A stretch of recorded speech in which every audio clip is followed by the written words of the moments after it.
ഇപ്പോൾ ഫേസ്ബുക്കിൽ ഒരു സ്റ്റോറി പോസ്റ്റ് ചെയ്യുന്ന സമയത്ത് അതിൽ എന്തെങ്കിലുമൊക്കെ മാർക്ക് ചെയ്യണമെന്നുണ്ടെങ്കിൽ നമുക്ക് മാർക്ക് ചെയ്യാവുന്നതാണ്. ഇപ്പം ഈ ഒരു വീഡിയോയിൽ നമ്മൾ നോക്കാൻ പോകുന്നത് ഫേസ്ബുക്ക് സ്റ്റോറിയിൽ ഒരു ഫോട്ടോ ഒക്കെ അപ്ലോഡ് ചെയ്യുന്ന സമയത്ത് അതിൽ എന്തെങ്കിലും മാർക്ക് ചെയ്യാനുണ്ടെങ്കിൽ അതെങ്ങനെ മാർക്ക് ചെയ്യാം എന്നുള്ളതിനെ കുറിച്ചിട്ടാണ്. അതിന് വേണ്ടിയിട്ട് ഫേസ്ബുക്ക് ആപ്ലിക്കേഷൻ ഓപ്പൺ ചെയ്യുകയാണെന്നുണ്ടെങ്കിൽ ഒന്നെങ്കിൽ ഇവിടെ മുകളിൽ ഒരു പ്ലസ് ബട്ടൺ കാണാൻ പറ്റും, അതിൽ ക്ലിക്ക് ചെയ്യുക. അതിൽ ക്ലിക്ക് ചെയ്തിട്ട് സ്റ്റോറി എന്നുള്ളത് സെലക്ട് ചെയ്യുക.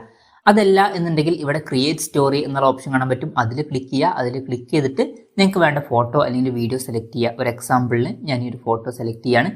ആ ഒരു ഫോട്ടോ സെലക്ട് ചെയ്തതിന് ശേഷം ഇതിൽ നിങ്ങൾക്ക് എന്തെങ്കിലും മാർക്ക് ചെയ്യണമെന്നുണ്ടെങ്കിൽ ഡ്രോ എന്നുള്ള ഓപ്ഷൻ കാണാൻ പറ്റും, അതിൽ ക്ലിക്ക് ചെയ്യുക. അതിൽ ക്ലിക്ക് ചെയ്താൽ നമുക്ക് ഫസ്റ്റ് ഈ ഒരു പെന്നിന്റെ കളർ സെലക്ട് ചെയ്യാവുന്നതാണ്. ഞാൻ ബ്ലാക്ക് കളർ സെലക്ട് ചെയ്യാണ്. നിങ്ങൾക്ക് ഇഷ്ടമുള്ള കളർ ഇതിൽ നിന്ന് സെലക്ട് ചെയ്യാവുന്നതാണ്. പിന്നെ ഈ ഒരു പെന്നിന്റെ തിക്നെസ് ചേഞ്ച് ചെയ്യണമെന്നുണ്ടെങ്കിൽ ഇവിടെ നമുക്കൊരിത് കാണാൻ പറ്റും, ഇതിൽ ക്ലിക്ക് ചെയ്തിട്ട് പെന്നിന്റെ തിക്നെസ്സും കാര്യങ്ങളൊക്കെ ചേഞ്ച് ചെയ്യാവുന്നതാണ്. എന്തായാലും നിങ്ങൾക്ക് ഇഷ്ടമുള്ള തിക്നെസ്സിൽ സെറ്റ് ചെയ്യുക. അത് കഴിഞ്ഞിട്ട് നിങ്ങൾക്ക് എവിടെയാണോ എന്തെങ്കിലും മാർക്ക് ചെയ്യേണ്ടത് അവിടെ ജസ്റ്റ് ഒന്ന് വരച്ച് മാർക്ക് ചെയ്ത് കൊടുക്കുക. അപ്പം ഞാനൊരു എക്സാമ്പിളിന് ഇങ്ങനെ മാർക്ക് ചെയ്തിട്ടുണ്ട്. ഇനി ഇത് ഒഴിവാക്കണം എന്നുണ്ടെങ്കിൽ അൺഡു എന്നുള്ളതിൽ ക്ലിക്ക് ചെയ്താൽ മതി. ക്ലിക്ക് ചെയ്താൽ അത് ഒഴിവാവുന്നതായിരിക്കും. ഇനി എന്തെങ്കിലുമൊക്കെ മായ്ക്കണം എന്നുണ്ടെങ്കിൽ ഈ ഒരു എറേസർ ബട്ടണിൽ ക്ലിക്ക് ചെയ്യുക, എന്നിട്ട് നമുക്ക് മായ്ക്കാവുന്നതാണ്. എന്തായാലും നിങ്ങളുടെ ഇഷ്ടത്തിനനുസരിച്ചിട്ട് എന്തെങ്കിലുമൊക്കെ മാർക്ക് ചെയ്യാനുള്ളത് മാർക്ക് ചെയ്യുക.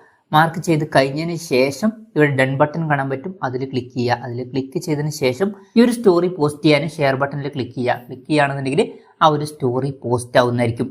അപ്പം ഇങ്ങനെ നമുക്ക് വളരെ സിമ്പിളായിട്ട് ഫേസ്ബുക്ക് സ്റ്റോറിയിൽ എന്തെങ്കിലും മാർക്ക് ചെയ്യണമെന്നുണ്ടെങ്കിൽ മാർക്ക് ചെയ്യാവുന്നതാണ്. ഈ ഒരു വീഡിയോ നിങ്ങൾക്ക് യൂസ്ഫുൾ ആയി എന്ന് വിചാരിക്കുന്നു. എന്തായാലും ഈ ഒരു വീഡിയോ പറ്റിയിട്ടുള്ള നിങ്ങളുടെ ജെന്യുവൻ ആയിട്ടുള്ള അഭിപ്രായം ജസ്റ്റ് ഒന്ന് കമൻറ്റ് ചെയ്യുക. അതുപോലെ തന്നെ ഇതുപോലുള്ള വീഡിയോസ് ഇനിയും കാണാൻ താല്പര്യമുണ്ടെന്നുണ്ടെങ്കിൽ ഈ ചാനൽ സബ്സ്ക്രൈബ് ചെയ്യാവുന്നതാണ്.